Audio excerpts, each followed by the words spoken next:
dia, boa tarde, boa noite. Bem-vindos a mais um episódio do podcast Capital Político. Estou aqui com o meu amigo João Rummel para entrevistar o deputado Joaquim Passarinho, presidente da Frente Parlamentar do Empreendedorismo, terceiro mandato na Câmara dos Deputados, já foi vereador, já foi deputado estadual, ou seja, fez toda a escadinha lá no estado. E hoje está à frente de um dos principais fóruns de debate empresarial dentro do Congresso, que é exatamente à frente do empreendedorismo. Deputado, muito obrigado pela presença e pela oportunidade da conversa. Bom, eu agradeço a vocês, o convite, ao João, e estar aqui. Eu acho que é um prazer para a gente poder bater um papo, né, sobre talvez o atual momento político que a gente vive, né, e o protagonismo que eu digo que as frentes parlamentares passaram a ter nesse governo Lula 3. Excelente. Já poderia até começar por aí, mas eu vou segurar um pouquinho, porque antes eu queria saber da sua percepção das expectativas criadas por esse novo ciclo político que foi inaugurado a partir da eleição dos presidentes da Câmara e do Senado, né? O deputado Hugo Motta, né, no seu discurso de posse, falou muito sobre o fortalecimento do Congresso Nacional, chegou a dizer que o governo era composto pelo Executivo e pelo Legislativo em pé de igualdade, e falou bastante do parlamentarismo, né? E logo depois foi apresentada uma PEC do semipresidencialismo. Mas eu queria saber antes, como é que está esse clima, né? Como é que o Congresso está se vendo, né, para essa segunda metade do governo Lula, o seu papel, a sua agenda? Como é que está esse clima aí pro encerramento, né, desse governo nesses próximos 2 anos? Bom, assim, tem uma mudança muito grande de comportamento das duas casas, né? Até porque a forma de tratar as pessoas, de tratar a política, mudou muito nas duas casas, né? Você vê no Senado, por exemplo, o senador Pacheco era um cara mais introvertido, mais fechado, né? Falava pouco com a imprensa, falava pouco com os parlamentares, era um cara mais introvertido mesmo.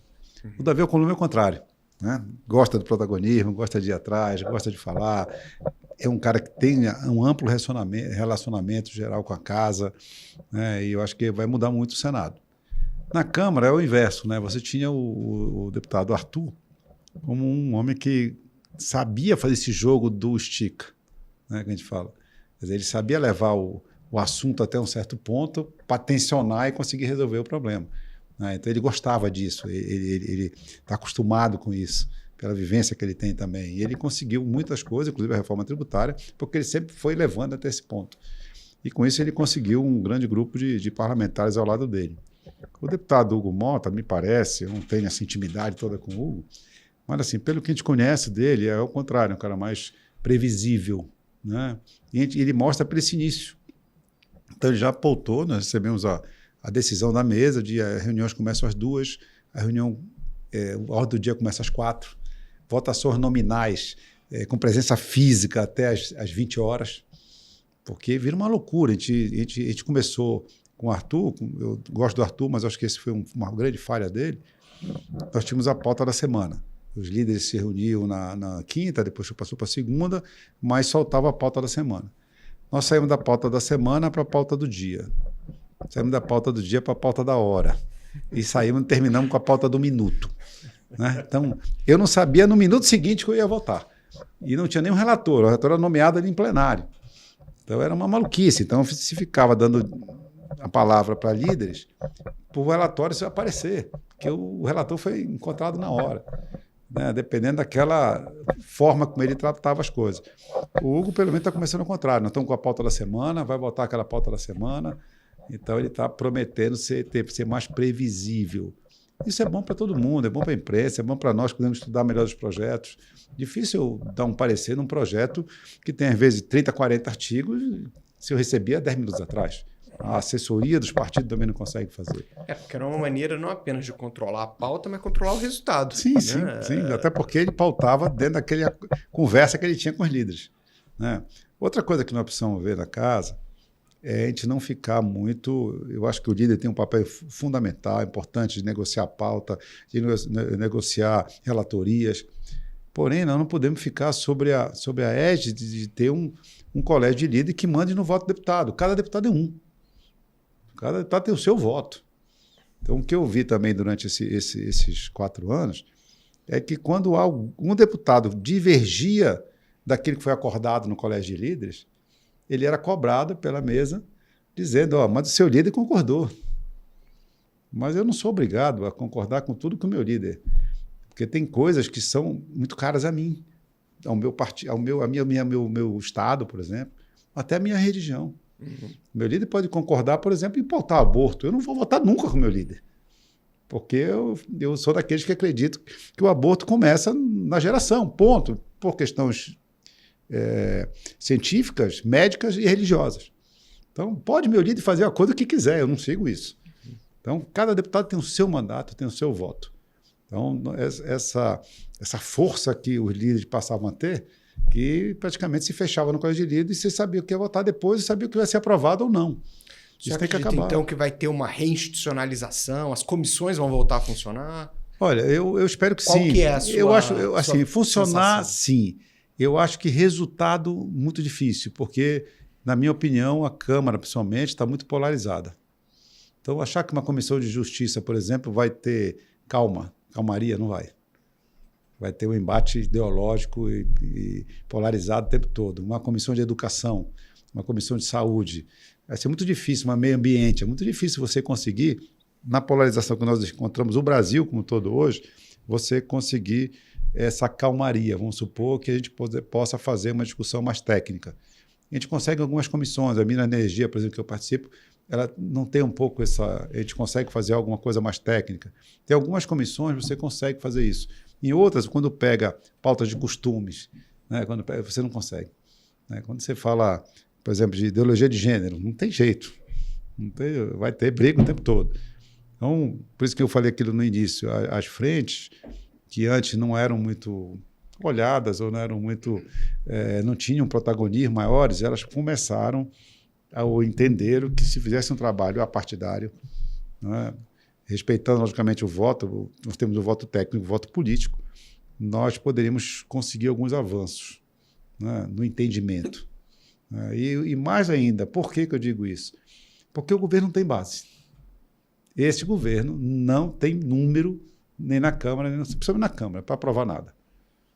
Ele negocia e o erro, na minha opinião, do governo, que está pagando o preço muito caro agora, é negociar, em vez de negociar uma base sólida, ficou negociando por soluços, né? Negociando fato a fato, projeto a projeto, tema por tema. E acabou negociando quase tudo, e ele não tem mais o que negociar, a não ser que ele entregue o governo todo. E aí começa a ter uma reação, porque acostumou. Então, tem uma turma de partidos ou de grupos de deputados que vão continuar cobrando o governo. E o governo não tem mais o que entregar. E ele vai entrar em dificuldade. O senador Randolph chegou a dar uma entrevista no dia da eleição, dizendo que com a substituição do Lira e do Pacheco, 80% dos problemas do governo estavam resolvidos. Mas não é por aí, não. Né? Não, com certeza não. Vou dizer, o deputado Hugo, pelo menos na Câmara, tem mostrado esse respeito. Né? Você vê que, vamos lá, um assunto tão polêmico é a anistia. Não vou entrar no mérito da anistia ou não, mas é uma pauta que o PL, o maior partido da casa, está querendo pautar. E ele já disse, eu não tenho como segurar um tema desse se o maior partido da casa está pautando isso. Eu tenho que respeitar. Foi um partido que tem a primeira vice-presidência, né, tem um maior número de deputados na casa, quer discutir o tema. Como é que eu não vou discutir o tema? Então, diferente do Lira. O Lira já tinha um outro tipo de concepção. Então, pelo menos esse início do deputado Mota, eu não estou dizendo que ele vai ser governo ou não. Né? Eu acho que ele não, se ele conseguir ter esse tipo de entendimento, o que for de interessante para o governo pautar, o que for de interessante para a oposição pautar também, até porque nós somos uma casa legislativa que a democracia vai do voto. Por que eu vou esconder a votação? Por que eu vou evitar 2 ou 4 anos de votar qualquer tema? Eu não tenho problema de votar tema algum. E nós podemos aí sim, tentar fazer um debate mais técnico nas comissões. O problema é que o Lira também teve uma outra... Vindo um pouco da pandemia, né? Não vamos dar só a culpa ali. Claro, não estou dizendo. claro. Isso se institucionalizou na pandemia. Se cria a comissão especial, se atalha as comissões técnicas, se cria um relatório de plenário e joga para o plenário direto. Então, isso na pandemia ganhou um peso muito grande e o presidente Lira não conseguiu tirar voltar à normalidade. E vamos ver agora com as novas comissões se o presidente Mota consegue voltar à normalidade da casa. Com essas palavras suas, deputado, eu lembro muito do Eduardo Cunha. Toda vez que a gente ia no Eduardo Cunha e pedia para votar uma coisa, ele falava, você tem voto? Vou botar para votar, mas você tem voto? E ele botava para votar. Era a favor, era contra o governo, ele botava para votar. Isso é uma coisa bastante interessante, porque vira um reflexo das comissões, como o senhor falou. O debate técnico passa a ser muito importante na comissão, mesmo que ele seja polarizado. Mas eu acho que ela é importante. Se o Hugo, na minha opinião, fizer isso, vai ter uma melhoria gigantesca na atividade do parlamentar, principalmente com essas emendas individuais, onde o parlamentar ganhou um poder de individualidade dentro do partido gigantesca. Olhando isso, tá certo? Quando a gente olha esse empoderamento, essa falta de embate do governo, de base, como é que o senhor vê a pauta daqui para as eleições? Ou a pauta vai ser só as eleições? Não, assim, eu sempre digo, você tem várias eleições, mas a eleição nacional, para presidente da República, principalmente, quem define não são os temas específicos, é o bolso do cidadão. Tu vê que o governo Lula vem aí rateando, mas com uma aprovação boa, as pessoas falam até mal do PT, de alguma coisa, mas o Lula sempre teve numa alta, 2 anos. Quando começou a dar problema? Quando o preço da carne começou a aumentar, do feijão, do arroz, do ovo, da gasolina, né? Aí ele foi mexer no Pix, e aí fala agora que já caro não compra, e aí começou a falar besteira, preocupado, porque você está com um índice de inflação crescendo, você falava que o Banco Central era o único inimigo do Brasil, botou o Galípolo, que fez a mesma coisa que o Roberto Canto estava fazendo.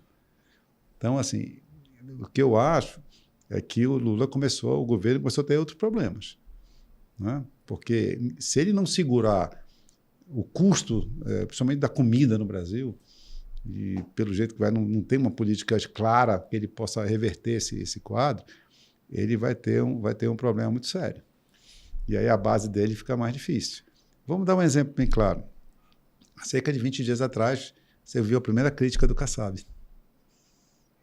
O Kassab fez a primeira crítica à política econômica do governo. Semana passada, há 10 dias atrás, o Marco Pereira foi lá e fez a mesma crítica. Até o Paulinho da Força. Bom, aí pronto, agora a festa veio completa. O Paulinho da Força fez um vídeo que eu não faria. Eu do PL não faria um vídeo tão contundente como aquele do Paulinho da Força, né? Então, assim, você vê a que maneira chegou. Você está vendo os partidos políticos, alguns líderes de partido político, já dizendo, opa, ou você dá um freio de arrumação aí, ou não conte comigo. Então, falando até de pesquisas, essa semana saiu uma pesquisa feita pela Atlas em parceria com a Bloomberg. E aí, lá pelas tantas, os 110 slides com informações, o pesquisador pergunta qual que é o principal acerto do governo. E aí, em terceiro lugar, né, tá lá a isenção de imposto de renda para aqueles que ganham até R$5.000. Só que essa isenção não aconteceu ainda, né? E ela vai vir para o Congresso, né?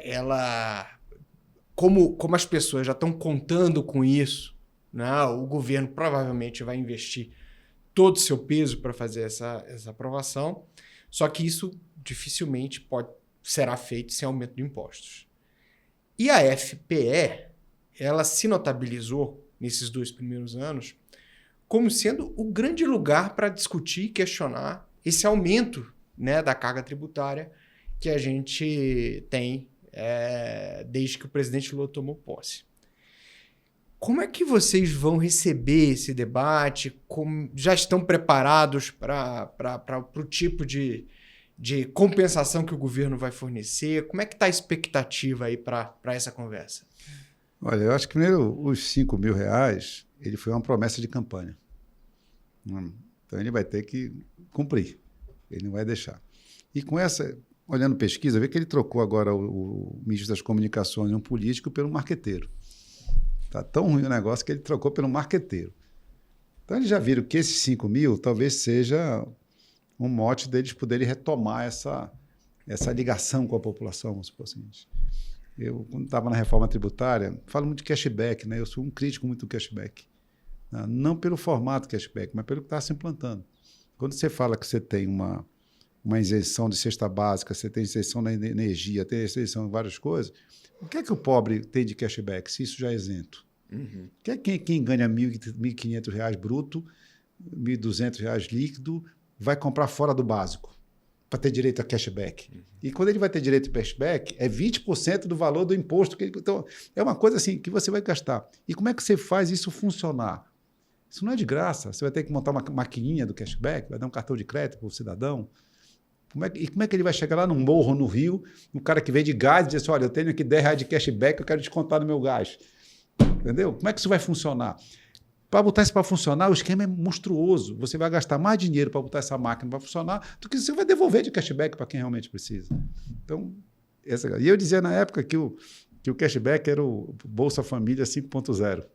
Então, o Bolsa Família já está se passando no tempo, o PT já não é o todo-poderoso, que o Bolsonaro subiu para 600, eles foram lá igualaram, deram mais alguma coisa. E eles estão tentando puxar um outro mote. Esse caso dos 5.000, eu acho que eles fazem pesquisa e eles viram que isso tem um apelo, como você mesmo falou. Então, vamos correr aqui para a gente tentar ver se a gente inverte essa curva. Só que eles esqueceram de dizer o seguinte, por que ele não faz o dever de casa? Eu acho que ele pode dar isenção do que eles quiserem, desde que ele faça o dever de casa e economize. O que não é justo, que nós não acordamos, é que você, para dar benefício para alguém, você tem que tirar de outra pessoa. Eu acho que o governo, antes de querer cobrar mais impostos, ele tinha que fazer o dever de casa. O governo só faz gastar mais, gastar mais, gastar mais, gastar mais. Aí eu vou dar exemplos à vontade. Você tem a Lei Rouanet, mas isso não é o governo não está botando dinheiro. Não, mas está dando uma remissão fiscal, é a mesma coisa. Quem é que ganha a Lei Rouanet que não seja grandes artistas? Até porque a Lei Rouanet tem um formato errado. Ela é feita para fomentar, para dar dinheiro para quem não precisa. Porque se tu vai pedir uma remissão fiscal de uma empresa, a empresa só quer colar o nome dela com artista de nome, famoso de nome, que não precisam, que cobram aí R$500 no ingresso e todo mundo vai e paga. Quem vai colar com o seu nome de uma empresa com um artista desconhecido? Então, a Lei Rouanet tinha que ser para fomentar aqueles que precisam, não os que não precisam. Agora, o governo vai propor um imposto mínimo para quem ganha até mais do que R$50.000, né? Agora sim, vamos lá. R$50.000 é muito ou é pouco? Para quem ganha salário mínimo é muito. Não é lógico, não estou dizendo que 50 mil agora. Por que 50? Eu começo a dizer assim, por que 50, não 60, não 100, não o teto constitucional? 50 não pode ser um número que apareceu na minha cabeça porque eu acordei e pensei em 50. Não tem explicação. E não tem... Talvez não tenha sustentação fiscal, né? E por que a gente não começa a pensar diferente? Como eu sempre tenho batido isso muito, desde que a gente conversou lá na FPE, muito na desoneração da folha. A gente bateu muito nisso. O sistema de previdência do Brasil está quebrado. Não adianta a gente tapar. Daqui a 3, 4, 5 anos, vamos ter que fazer a reforma da Previdência e taxar de novo o emprego. Aumentar o que o emprego já paga. Isso é um absurdo. Hoje, eu acho uma outra maneira de financiar a Previdência, ou esse modelo já foi. A gente entra para esse assunto que estão falando. Quer dizer, esse modelo de você taxar o salário, o cara ganha de salário X. Só pensa em taxar salário? Então, vamos inverter, vamos taxar patrimônio? Sei lá, estou pensando assim, vamos taxar alguma coisa. Vamos pensar de outra forma. Parece que a gente não consegue ter nos economistas do governo uma forma diferente de pensar e melhorar a sua arrecadação. Por que não melhorar a eficiência do gasto? Não estamos falando em reforma administrativa, nem demissão de ninguém, não. Eficiência do gasto. Qualidade e eficiência do gasto público. Por que não trazer para dentro do serviço público a meritocracia? O modelo que nós temos hoje de lei do funcionário público, ele é um incentivo à ineficiência. Porque um médico, vou dar um exemplo de um médico que opere 20 pessoas no SUS profissional de uma prefeitura, de um estado, e o outro opera 2 vezes só, ganha a mesma coisa. Um professor ou uma equipe de educação numa escola que pega o IDEB de 4, 5, leva para 8, ganha a mesma coisa do que uma equipe de uma escola que pegou o IDEB 5 e baixou para 3. Qual é o incentivo que eu dou para quem é um bom funcionário? Uhum. Então, nós vamos começar a discutir isso no Brasil. E o governo não quer discutir isso. A coisa mais fácil que tem é taxar salário. Tu vai lá no Olerite, né, no contra-cheque, vai lá e pau, no percentual em cima. Então, vamos pensar de outra forma. Eu acho que o governo tem que começar a pensar. Enquanto o governo não cortar na própria carne, e não é corte de programas essenciais, não. Nós estamos falando de economia e qualidade do gasto. Na minha opinião, o governo não tem moral para cobrar mais nada de ninguém, porque ele só está gastando, só está aumentando o gasto. A cada dia que passa, o governo aumenta mais o gasto. Então, provavelmente, se ele investir nesse aumento da isenção do IR, né, sem condições políticas de aprovar, ele vai cair para um populismo? Eu acho que sim. E eu acho que não tem por que a gente não aprovar a isenção. O problema é a compensação que ele quer. Essa que vai ser o problema dele aprovar no Congresso. Será que essa compensação, e também, como você fala, alguns dados estatísticos, eu li algum dia, não lembro agora ontem, num desses estudos que chegam muito para a gente na internet, de que o que o governo está pedindo de retorno é o dobro do que ele perderia com até 5 mil de isenção. Então, assim, pode ser uma jogada que eu estou tirando, eu estou perdendo aqui um X e eu estou cobrando 2X no outra ponta. Entendeu? E para ter um aumento de arrecadação ainda muito mais, e não zerar ela. Então, isso tudo precisa ser colocado na mesa. As simulações nunca são claras, né? Nunca são. Né? A própria reforma tributária. Para chegar a 28, como o governo chegou, ele partia de 20. Do 20 ao 28 ou 26,5, nós tínhamos uma conta. E nós nunca conseguimos uma conta de como ele chegou de 0 a 20. Uhum. É um estudo de média. Sim, mas me mostra. A partir daí, com as isenções foram dadas, tu tem como acompanhar essa progressão. Mas eu não tenho a base de cálculo até o 20. E aí fica impossível discutir até o final. Né? Então, vamos saber isso na hora da realidade. Por isso que eu era muito contrário, por exemplo, a esse prazo muito longo da implantação do novo sistema tributário, e acabei me convencendo de que precisa, justamente por essa imprecisão de dados que o governo nos dava. Então, a economia é muito séria para você voltar atrás. Então, começa com 1%, vai com o tempo e a gente vai tentando ajustar essas pontas que podem estar de fora. Uhum. Então, assim, eu não vejo, vou dizer, no governo, não tem nem criatividade. Sabe? Eu vou dar a isenção aqui e vou cobrar mais daqui. Ponto. Simples assim. Não é essa o jogo. Sabe? Eu acho que o governo está brincando de fazer política econômica. Agora, isso tudo nos leva para um debate sobre a responsabilidade do governo e também a responsabilidade do Congresso. Né? Eu sempre lembro uma conversa que eu tive com um deputado federal logo no início, né, desse governo. Se o governo quiser colocar o pé na jaca, né, será o Congresso que vai colocar freio? E, de certa maneira, esse é um pouco do debate que habita a compreensão e a pergunta de todos, exatamente quando o Congresso Nacional ele vive uma forma exuberante. Né? Aliás, essa é uma contradição que ficou muito clara na posse. Né? O Congresso é exuberante, muito ciente do seu poder, né? Do seu tamanho, e o presidente Lula vivendo uma crise de popularidade que trouxe um marqueteiro para ser o principal ministro do país. Né? Mas aí, num determinado momento, se coloca essa questão do semipresidencialismo. Aí eu vou voltar nesse tema. É uma evolução institucional natural a gente chegar ao semipresidencialismo? É uma agenda que vai ter futuro ou foi apenas um discurso num determinado momento para delimitar ali o limite de cada um dos poderes? Olha, eu sou um adepto do parlamentarismo. Né?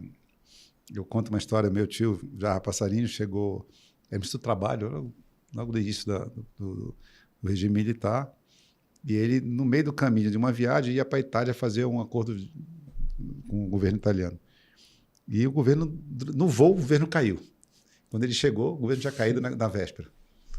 E ele, bom, perdi minha viagem, vou embora para casa, vou voltar para o Brasil. Cara, não.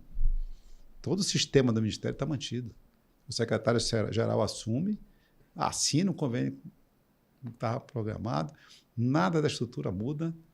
Né? O ministro, quando muda o governo, o ministro chega... Hoje no Brasil muda até o cara que serve o cafezinho, né? O ministro chega, muda todo mundo, muda o porteiro, muda o setorista do elevador, muda todo mundo. Né? Lá não, a estrutura, a organização de governo ela é fixa. Então, muda o assessor, muda o chefe de gabinete e aí chega o novo ministro. Então, o parlamentarismo tem essa vantagem de você se adaptar mais rapidamente do que esperar uma eleição. Então, com isso nós não temos, o Brasil votou no presidencialismo, o Congresso se empoderando, com o jeito que você empoderou, vamos lá, quando eu cheguei aqui não tinha emenda positiva, nem individual. Passou individual, passou de bancada, estamos discutindo tal do RP9 ou emenda de comissão. O Congresso hoje está legislando, não está administrando, porque não é um Congresso que executa a emenda. Né? Quando assim, porque o Congresso quer executar. Não vamos executar nunca. Né? Agora, nós temos hoje um poder na mão de fazer o orçamento e fiscalizar a execução dele. Então, hoje nós praticamente vivemos um empreendedorismo, talvez por isso está aparecendo a oficialização disso que já está acontecendo. Mas eu acho que o Congresso não vai voltar atrás. Não vai voltar atrás, sabe? Porque também um Congresso formado de 513 deputados, 31 senadores, tem todos os aspectos políticos. Não é? Você não está na mão de um partido político só. E você consegue que essa distribuição do recurso públicos ele possa chegar a todos os entes. E a todos os partidos, a todos os prefeitos de qualquer partido, porque você tem uma representação no Congresso. Né? Como era antigamente, o parlamentar fazia um orçamento de brincadeira, né? Autorizativo, não impositivo. Então, o governo fazia o que queria. Aí o governo, além de fazer o que queria, ainda pegava lá um remanejamento de 20%, 30%. E aí que não tem isso em investimento. O governo não investe 30%. Então, ou seja, ele tinha praticamente a totalidade da reversão de qualquer coisa antivotada para fazer investimento, que é o que a gente quer que chegue no nosso estado, nos nossos municípios. Então, hoje não. Hoje você tem um Congresso que vota, que coloca as emendas e, na minha opinião, as emendas de bancadas e emendas individuais não tem problema. Eu vi o negócio do cara falar de emenda PIX. Porque o Dino falou não tem controle. Aí, a emenda chamada emenda PIX, que a imprensa acabou colocando, o que acontece? Vamos recordar um pouquinho. Se eu fosse fazer uma obra, uma praça, uma quadra de esporte, qualquer coisa no meu município, lá no Marajó, no Pará, eu tinha que fazer e mandava para a Caixa Econômica. O prefeito tinha que arrumar o terreno, fazer o projeto e mandar para a Caixa. A Caixa tinha que aprovar esse projeto com orçamento. Não aprovava, volta, desce, vai. Aí fica essa confusão. A emenda de 1 ano era executada 3 anos depois, por causa desse processo. Não por causa da Caixa, é porque a Caixa não era feita para isso. Ela absorveu essa execução. Aí, como é que eu mando um fiscal, por exemplo, para pagar uma medição? Ele tem que ir lá no Marajó, no meu município. E aí, no sul do Pará, por exemplo, tinha um funcionário em Marabá que pegava todo o estado, todo o sul do Pará. Então, aí o cara a empresa fazia a fatura, ficava ali 3 meses para ter uma visita, 4 meses, o cara quebrava, aí virava 1 ano, o cara tinha realinhamento na obra, ou seja, e no final a Caixa terminou cobrando 11% do valor da emenda para executar isso. 11% ficava com a Caixa. Ninguém lembra disso, sabe? A emenda de fundo a fundo ocorreu por causa disso. Você passava 100 mil para o município e chegava lá a 89. Porque 11 mil ficava com a Caixa. Não é justo isso. Os municípios já estão tão penalizados. Quer dizer, era um serviço, não estou dizendo de mal feito de qualidade, mas por falta de pessoal, por falta de capacidade de estar em 5 mil, que nem 70 municípios, fiscalizando obra. Né? Aí se fez, fundo a fundo, direto, vai para o prefeito, é ele que licita. Tu sabe como vai a emenda PIX? Pelo FPM. Se tu dizer que vai pelo FPM não tem controle e fiscalização, significa dizer que a maioria dos municípios não tem controle e fiscalização, porque a grande maioria dos municípios tem no FPM o seu maior fonte de arrecadação. Então, se eu descredibilizar a emenda fundo a fundo, eu estou descredibilizando o próprio FPM. Está correto? Não chega numa conta fantasma lá, não. Chega no FPM. Que no meu estado, por exemplo, tem 2 tribunais para fiscalizar. O Tribunal de Contas do município e do estado. Isso é dinheiro federal até da União. Me parece que está faltando até um estudo sobre a efetividade, né, E não paga mais os 11%. das emendas. Porque uau! Não paga mais os 11%. Você cresceu 11% o volume de recursos que chega no município. Eu acho que nós precisamos ajustar, para ser bem claro, terminar a questão das emendas. São as emendas de comissão. Eu acho que quando passou para a comissão, para mim era uma boa pensamento. É você botar, por exemplo, a Comissão de Educação da Câmara discutir com o MEC como vai gastar aquela parte daquele dinheiro. Qual a universidade, né? qual o Instituto Federal, aonde a gente deve aportar. A saúde é a mesma coisa. E você ia por comissão discutindo com os ministros da pasta. Né? Mas isso não aconteceu na prática. No final, o presidente queria dissolver, os líderes sentaram e distribuíram esse negócio e realmente não ficou claro. Isso precisa deixar claro, porque a gente não pode compactuar com um valor desse sem ter uma claridade para onde vai e quem colocou. Porque chega lá dizendo, é emenda de comissão, não tem o pai da criança, vamos supor, não tem o autor. Ele sabe, o prefeito lá, o governador sabe, mas a população não sabe. Deixa então, já que você fez essa escadinha... Estou falando muito, né? Não, já que você fez essa escadinha de vereador, de deputado estadual, até chegar aqui, se a gente adota um sistema baseado no legislativo, né? Você acha que esse modelo ele tinha que ser estendido para os estados também? Ou os estados poderiam continuar com o poder nos governadores? Eu digo isso por quê? Porque a gente, João gosta de colocar muito isso. Existe uma história de evolução do Legislativo Federal que não necessariamente aconteceu nos estados. E no município, principalmente. E nos municípios. Como é que... Será que essa emenda seria só para o federal ou a gente estenderia isso? Só vou fazer um comentário. Você sabia que já tem 8 estados com emendas impositivas, deputados? Tem. Prefeitura já tem. Vários municípios já têm emenda impositiva. Vários no Pará. Vários municípios têm emenda impositiva já. Muitos têm emenda impositiva. Sabe quem mais tem emenda impositiva? Manaus, se não me engano. Parece que o vereador de Manaus tem uma emenda impositiva, é a maior do Brasil. Eu vou aproveitar a emenda e colocar uma outra situação aqui. E é uma avaliação que eu faço e gostaria de ver como é que o senhor enxerga isso. Quando a gente vê esse negócio das emendas e os parlamentares, e nesta reforma que está tendo em relação aos partidos, as emendas na mão dos parlamentares passam até mesmo um fortalecimento dos partidos, porque vai ter uma verticalização das emendas e um compromisso. Antigamente o senhor dava muito dinheiro para o prefeito, hoje o senhor dá a emenda para o vereador. E pode ir até na mão do prefeito, mas o vereador é que vai vender ela para a população como feito. Isso cria um fortalecimento partidário da identidade, da filosofia do partido. Isso é bom ou ruim? Eu acho que é bom você envolver. Ninguém conhece mais a realidade do que quem mora no município. Você mora no município. O Estado e a União é abstrato. Onde é que eu saio de casa? Onde é que eu educo meu filho? Onde é que eu compro minhas coisas? Onde é que eu abasteço meu carro? No município. É lá no município. Como é que eu vou achar, por exemplo, que o INCRA conhece mais a zona rural do município do que o secretário de Agricultura? Não conhece. O secretário de Agricultura conhece, com certeza, cada produtor rural, a família dele, de onde ele veio, quando ele chegou lá, se ele é dono daquela terra mesmo, se não é, se teve briga, ele sabe tudo. O INCRA aqui de Brasília não sabe. Então, a coisa acontece no município. Então, quando eu posso pegar uma emenda e debater com o vereador, junto com o prefeito, eu quero atender o vereador, que o vereador também é do município todo. Dentro de um planejamento. Eu não posso chegar a fazer um quarteirão de asfalto aqui e outro ali. Eu tenho um planejamento. A prefeitura tem que ter seu planejamento. E dentro do planejamento da prefeitura, eu atender a partido político também do vereador, qual é o problema? Trazer a classe política para dentro. Eu acho que é até educativo isso. Né, de uma prestação de conta. O vereador vai pedir para o deputado estadual, pede para o federal, pede para o senador, e isso vai numa cadeia, chega lá na ponta e todo mundo cobra a execução disso. Não fica só na mão do prefeito.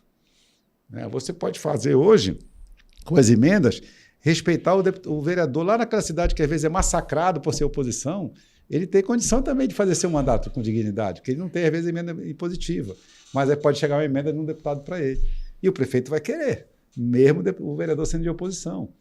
E ele consegue sobreviver, né? E não ter essa força que o executivo tem em cima. Aí eu digo, se tu vai jogar isso para dentro dos estados e municípios, complica um pouco. Porque a força hoje de um prefeito e de um governador é muito forte em cima dos seus parlamentares.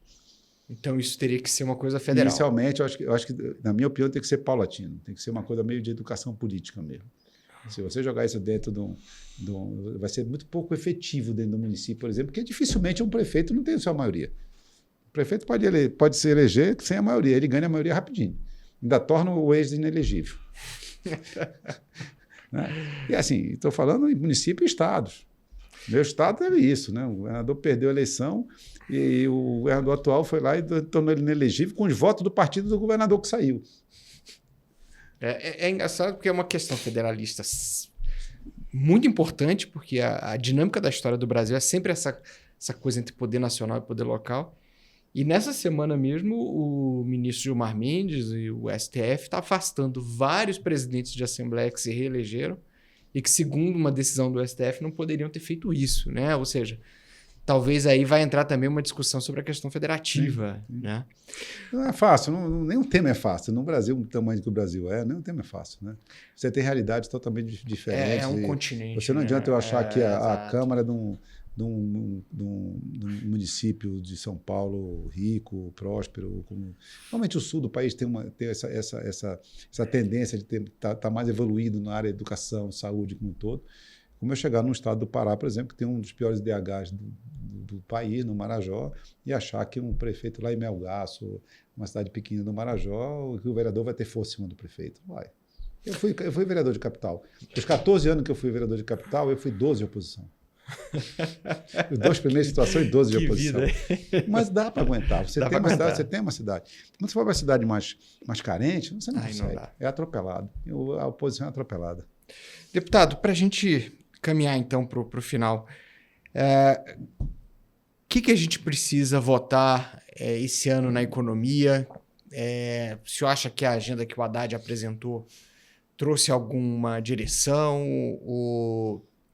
Ou a gente ainda está à deriva em relação à agenda para esse ano? Olha, eu sou daquele, não vou dizer que o Haddad conhece ou não conhece a economia, não é isso. Eu acho que a agenda do governo é fraca na economia. Né? O governo continua com tudo isso que está fazendo, querendo brincar talvez na economia. Vamos lá para o fundo de pensão, o fundo de investimento. Taxar fundo de investimento. Né? Informações que está tendo do fundo de investimento agora, que pela primeira vez no agro, né, os fundos de investimento, o FIAGRO, foi maior do que o financiamento particular. E quando eu entro num fundo, é meu capital que está em jogo. Né? Eu estou botando meu dinheiro, o risco é meu. E se eu ganho alguma coisa com esse risco que eu tive, por que o governo quer meter a mão nisso? Até porque se eu quebrar, o governo não vai me ajudar. Se der errado o investimento, o governo não vai me ajudar. E também esses fundos têm uma participação, deputado, que é muito interessante, que é o seguinte: esses fundos que eles tributaram é o fundo onde o pequeno investidor investe. Hoje, qualquer banco que você vai, antigamente era poupança. Hoje a gente dá uma opção, várias opções de investimento em fundos. Exato. Só para você ter uma ideia, no fundo imobiliário hoje tem 3 milhões de CPF aplicando em fundo imobiliário. No agrícola, que tem 3 anos, já tem 600 mil pessoas aplicando. E ela aplica R$10, R$50, R$100. E outra coisa, esses fundos têm uma característica fundamental para as pessoas. Ele te remunera mensal. Então é o seguinte, ao invés de eu não tenho dinheiro para comprar uma casa para alugar, mas eu tenho dinheiro para colocar num fundo que vai alugar uma casa e vai me remunerar. E o governo está querendo acabar com esse incentivo de ter mais alternativas de investimento, mais alternativa de ter um sistema de moradia, de imóveis melhor e uma agricultura mais sustentável, mais próxima disso. Realmente e o que o pessoal tem que entender, porque o governo às vezes joga com palavras, né? Eles querem ter um benefício. Não é benefício. Quando você faz um fundo, o que nós estamos dizendo que não paga imposto é o risco do fundo. Quer dizer, o cara que aplicou, quando ele pegou de volta, esse dinheiro que ele lucrou, vamos supor, isso não é taxado. Porém, aquele empreendimento, aquela fazenda, ou sei lá o que foi financiado com aquilo, tudo na sua cadeia gera imposto. Se for no imobiliário, vai fazer uma obra. Quando ele comprar matéria de construção, vai pagar imposto. Quando ele empregar uma pessoa, vai pagar imposto. Quando ele pagar a luz lá da canteira de obra, vai pagar imposto. Quando ele comprar combustível, vai pagar imposto. Então, o governo está de olho nesse primeiro ponto aqui de querer arrecadar logo aqui e está esquecendo que se esse investimento não vier, não tem os outros. E o governo vai, na minha opinião, se ele taxar, ele vai perder a arrecadação.